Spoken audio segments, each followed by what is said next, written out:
Champions League last 16 predictions. We are into the business end of the greatest club competition in the world. And we have some very, very tasty ties to look forward to already in the knockout stages of this competition. Today I'm going to predict them. And I'm not just going to predict the first legs. I'm going to tell you who I think is going to go through from these ties and give you a rough aggregate score of what I think it will be. Let's get straight into it. First up, we have Club Brugge taking on Aston Villa. Club Brugge qualifying as the last team in the playoff places, and Aston Villa qualifying as the last team in the automatic qualification places. So you would think Villa are favourites here. But in fairness to Club Brugge, watching them a couple of times in the Champions League this season, I have been impressed. They have certainly improved. They gave Manchester City a half-decent game. They beat Villa in the league phase of this competition. And Villa have been very, very up and down this season. They haven't really been able to deal with these extra games. Their squad is not quite big enough as of yet. The first leg here is in Belgium and the second leg is at Villa Park, and that I think is big for Villa. But I'm going to be real. I would not be surprised whatsoever if Bruges turned Villa over in these two legs. Defensively as well, they look quite decent. They've kept clean sheets in games that I've seen. They don't concede all that many goals, and they're organised and structured at the back, even against better sides. I wouldn't be surprised if Bruges take the first leg, but I am going to say Villa scrape through on a scoreline of Villa 3, Bruges 2 on aggregate. Next up, we have Real Madrid taking on Atletico Madrid. I was going to say Madrid with the first leg at home. Real Madrid. I mean, when I say Madrid, y'all know which Madrid I'm talking about. Real Madrid with the first leg at the Bernabeu, and Atletico Madrid, which could be huge, the second leg at home. Atletico Madrid are currently 2 points above Real Madrid at the top of La Liga. Real Madrid, I need to get that into my head, have been in up and down form the last number of weeks. Obviously coming off a great win over Manchester City in the playoff phase.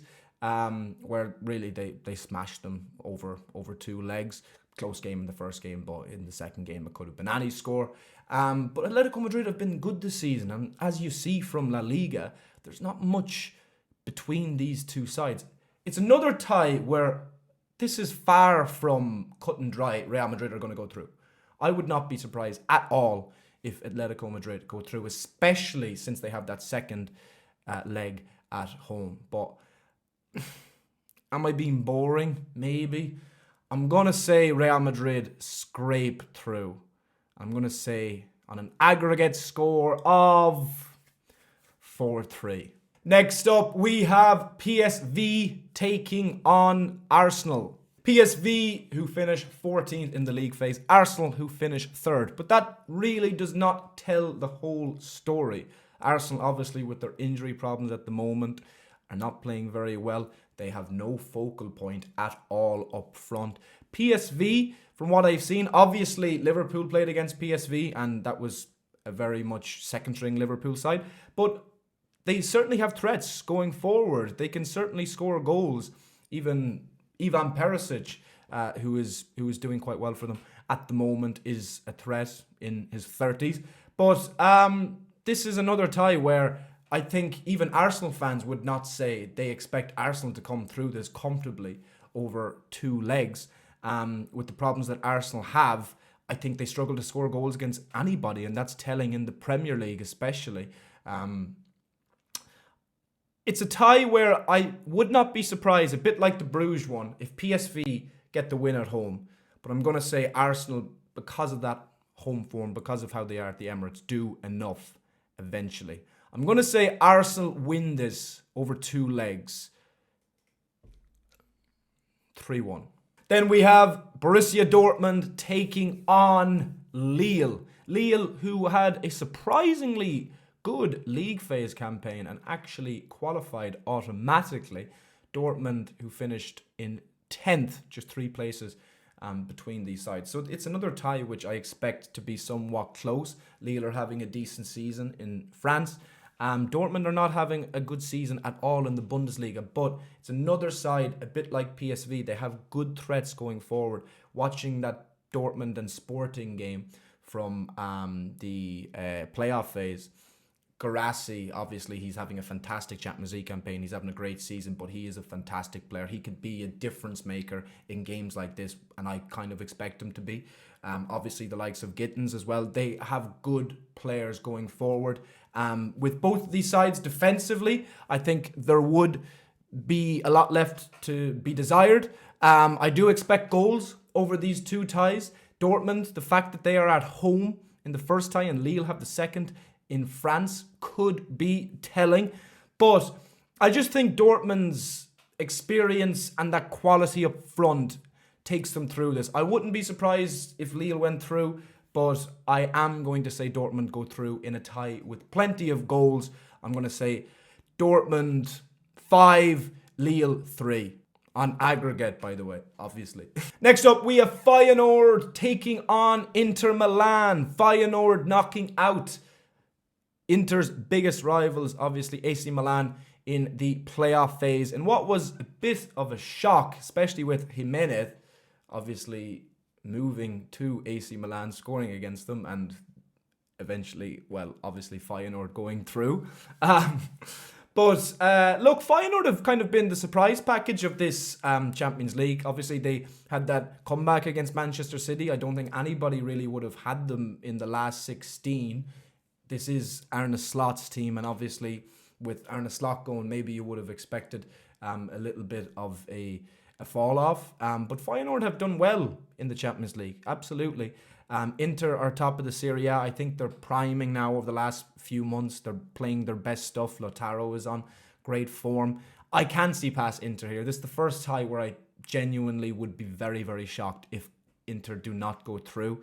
Feyenoord, I think, will give a good account of themselves. But ultimately, I think Inter will have too much quality. I'm going to say Inter win this on aggregate 3-1. Next, we have Bayern Munich taking on Bayer Leverkusen. Bayern Munich have been really, really poor in this season's Champions League, haven't they? I mean, they have, I think it's an 8 or 11 point lead at the top of the Bundesliga. Leverkusen did not start the season very well, but I genuinely think Leverkusen are a better team. Bayern are lucky to be here. It really should have been Celtic. Celtic, unfortunately, just didn't take their chances, and they ended up paying for it with a very lucky goal from Davies at the the last kick of the game in that playoff phase game. But I was watching a game between these two only a few weeks ago with Leverkusen at the Bayer Arena, and Leverkusen absolutely smashed them. The game ended 0-0, but I think Bayern had 1 or 2 shots after 90 minutes, something like a 0.01 XG. Leverkusen, we know they have so much quality. We know they have a great manager in Xabi Alonso, which I think is in stark contrast to Bayern's manager, Vincent Kompany, who's still very new to this, and it was a weird appointment, and I certainly don't think up to now is really working out. Even if he wins the Bundesliga, I can't see past Leverkusen here. I can't, especially with the second leg at home. And I think they're going to win this convincingly. I'm going to say there's a good few goals in this, but Bayer Leverkusen come out 4-2 winners on aggregate. Next up, we have second in the league phase, Barcelona. Benfica taking on Barcelona in what could be another tie with plenty of goals in it. Obviously, Barca came back twice, was it, in the league phase against Benfica, and ended up with that 97th minute winner to beat them 5-4 in Portugal. Benfica are not having a bad season. They have been decent enough in the Champions League. They do have some quality in that team. I think in terms of quality throughout both of these sides, you would say Barca are the much better side, but who knows? I've said from the start of this, I think Hansi Flick is a very good manager. I think he's going to have Barca just continue to improve over the next number of years. I think this season's Champions League is a bit too soon. I don't think they are good enough yet to win a Champions League title. But that being said, I don't see them having too many problems with Benfica. Both of these teams can leak goals. Barca can certainly leak goals. They have great forwards, but they can leak goals. So that might keep Benfica in this tie for the couple of legs. I do expect it to be somewhat close going into that home leg for Barca, but ultimately I see Barca having too much, especially with the form of the likes of Rafinha, Lewandowski, and so on. Home advantage I think will count. I'm going to say Barca win this. Plenty of goals, 6-4. No, actually, I'm going to say Barca win this on aggregate. They smash them at home 6-3.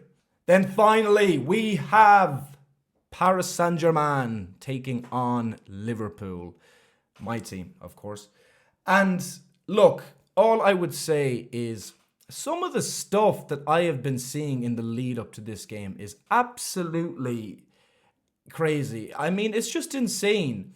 Do people just forget the fact that Liverpool are the best team in the world? I think it's every couple of weeks or so, people forget, especially if Liverpool have a tough game upcoming, people forget that Liverpool are the best team in the world. And you can disagree with that if you want, but it's true. Liverpool are walking the best league in the world and won the league phase, won every game with their best team out in the Champions League so far. And look, don't get me wrong, complete respect for PSG. I think with Mbappe going, now their team is much more together. Obviously, the likes of Dembele, Barcola, even Doué, watching PSG in a couple of these games. Their forwards are really good. And Kanate and Van Dijk will have to be good over these two legs for Liverpool to go through. And I think there will be plenty of goals over these two legs. But Liverpool are a better side. I would be incredibly shocked and disappointed if Liverpool do not go through against this PSG side. And anybody saying the stuff like, Barcola and Dembele coming up against Trent and Robertson, especially Liverpool fans, pull your head in. Have faith in your own players. And don't act like we don't have the best player in the world coming up against their defense. Okay? I think it's going to be two good games. I think it's going to be a very close game at the Parc des Princes. I think it's going to be a draw. And then I think Liverpool are going to win convincingly. As well, you have to put into context some of PSG's results. Yes, they're smashing teams all over the place in France and in the French Cup. And obviously the last few games of the Champions League. But put into perspective the opposition that they're coming up against. And then talk about the league that they are playing in. Talk about the standard of that league compared to the Premier League. Genuinely, I think people forget about context or forget about reason even when it comes to Liverpool. I mean, let's be real. This current Liverpool team would score about 150 goals in Ligue 1. And Mohamed Salah would score about 75 goals in Ligue 1 right now. So, just be realistic, okay? Anyway, I am going to predict, as I said, a very tough game at the Parc des Princes for Liverpool to win convincingly at Anfield. Always so confident when Liverpool have the second leg at home. I'm going to say Liverpool go through here by 5-3 on aggregate. So that is my predictions for the last 16 of the Champions League. Let me know yours in the comments. Do you agree with mine? Do you disagree? I think I'm definitely going to get the majority of those right anyway. But there is a few ties there that could go either way for sure. So it's going to be interesting to see. And I think there's going to be loads of great games. As always, thank you very much for watching. If you have enjoyed this video, please drop it a like. Please subscribe to the channel if you are new and want to see more. And I will see you in the next one. Thank you. Cheers. See you soon. Have a good one.